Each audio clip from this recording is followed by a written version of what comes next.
Oh, wait, I get it now. This is the Mario Galaxy tree. Oh my god, it's the tree from the storybook. Oh, this could be... I mean, it is an Illumination Mario movie. The first one's pretty standard and formulaic, but if they're actually adapting elements of the actual storybook, oh, this could actually be something with emotion behind it. Wow. And there I was, just thinking they'd expand with Yoshi and Luigi, and I guess they still probably will. But it's the Rosalina story. Wow. And also Monty Mole. He wears baseball caps now.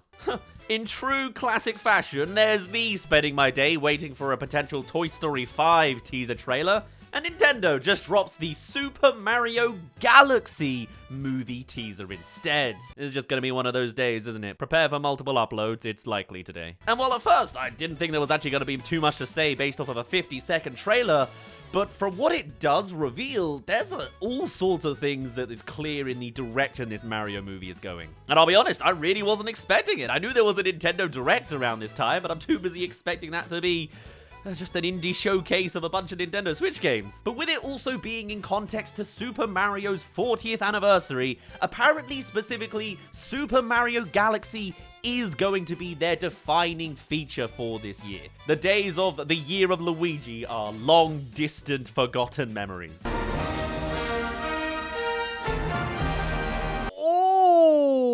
Oh, this is the best case scenario! What? This isn't Super Mario Bros. 2 or a bloody Luigi's Mansion movie. Who wants that? No, Super Mario Galaxy, the movie? That is...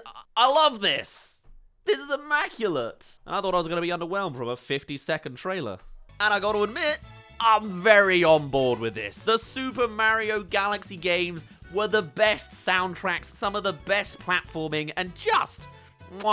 masterpieces in the craft of the genre they were in. All just anti-gravity antics. I could see Chris Pratt whining about it now. But also, you can see several other things coming together out of this. Clearly, with us now knowing it is a Super Mario Galaxy movie, we know that the next main character in the center is going to be Rosalina, which in some sense I can see is kind of disappointing. I would have loved to have had like a Daisy story. I very much kind of pictured, the first movie is the classic 80s story, so give us some Super Mario Land next, Maybe you can expand with Yoshi's world or Luigi's world or Daisy, but no, I guess she's just too unpopular a princess, so we gotta skip on over to Rosalina.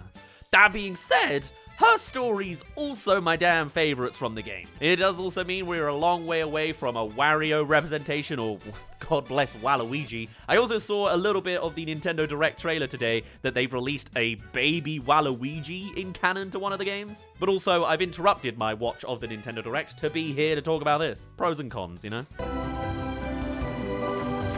Yeah, this is definitely the Illumination movie. You can tell, the orchestra's right back to it. It sounds exactly like the movie again. Oh, it's so nice, man. It's always so magical with the orchestra stuff. I'm a little bit of a defender of the Mario movie, mostly because of the soundtrack.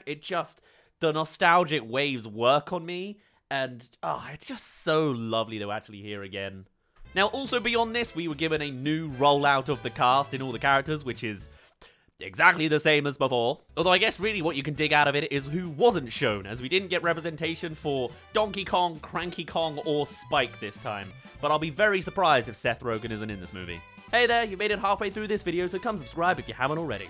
Alrighty. What we do also know, though, is that Yoshi will be involved in some form, since that was the whole point of the post-credit scene from the first movie. Very much indicating we're not just going to be doing the story of Super Mario Galaxy 1, as Super Mario Galaxy 2 actually introduced us to Yoshi in that universe. Similarly, we even have a quote from Chris Meledandri himself saying that though they're going to be inspired by the Galaxy games, of course the best ones, there will be, of course, references to every other Mario thing as well, because it's got to be a melting pot of everything. I was wondering if they were actually going to mention, Nintendo IPs crossing over, since there's also been comments over the years, like Shigeru Miyamoto saying that Pikmin could mix into any IP if they wanted to. He feels like that's possible only for them. But from Chris Meledandri's words, he's mostly just referring to the Mario part. So hey, it would be so easy to put a Pikmin ship inside of the space background, Let's go!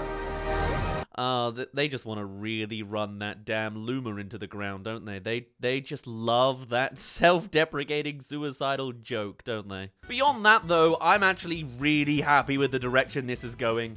As I said before, I'm a quite nice defender of the original Mario movie because I love the nostalgia of it. And for them to take on a little bit more of a modern but universally beloved direction of taking the Mario famous story 20 years into the story from the 80s, I think it is the next best decision for them to go to. I guess it's like the second most popular story for Mario in that sense. And with it being Illumination blending everything together anyway, I doubt it's necessarily going to be kicking down the existence of all the other branded directions that the Mario universe extends into. If they were able to shove in Baby Mario and Baby Luigi and Baby Spike into the first movie, that doesn't mean you're never gonna see Pauline again on TV, you know? I have no idea what the insinuations are with extra presentation of Cheep Cheeps and a butterfly and a Monty Mole with a baseball cap on. But just imagining that scene when Princess Peach's castle gets ripped out of the ground in that classic modern Illumination aesthetic, I could see the particle effects already. It's gonna be lovely. And though I would have loved for Waluigi and Daisy to make an appearance, or even Luigi getting his own dedicated movie one day, I am more than content with this. The element of Rosalina's storybook being involved genuinely looks like it could go in a really well done direction. The Luma stuff as well, a fan favorite character from the movie, so of course they're going to expand that more.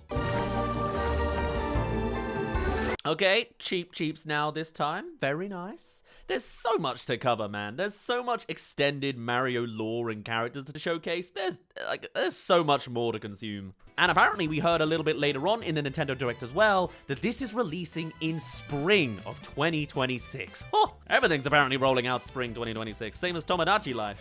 So I'm going to be diving into that as well in my own spare time. But otherwise, for what is not even a single extra minute of trailer footage to bounce off of, that's at least all of the preliminary thoughts I have on what is a much more enticing title of the Super Mario Galaxy movie. Can't wait to see a, I guess, giant Monty Mole boss from the games, Bowser spinning on his shell over a tiny spherical orb planet, and when we do finally loop back to that Rosalina tree, that'll just be some damn nice, kind of niche Mario representation. And maybe after that, we can get our Waluigi and Daisy representation out there.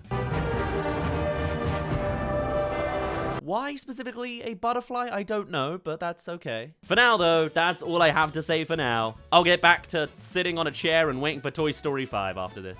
For now, my name's been Daz. Thank you very much for reaching the end of this video. Do tell me your thoughts on Super Mario Galaxy, the movie. Is this peak to you, or is this just Illumination slop? What can I say? I just fall for childhood bait sometimes.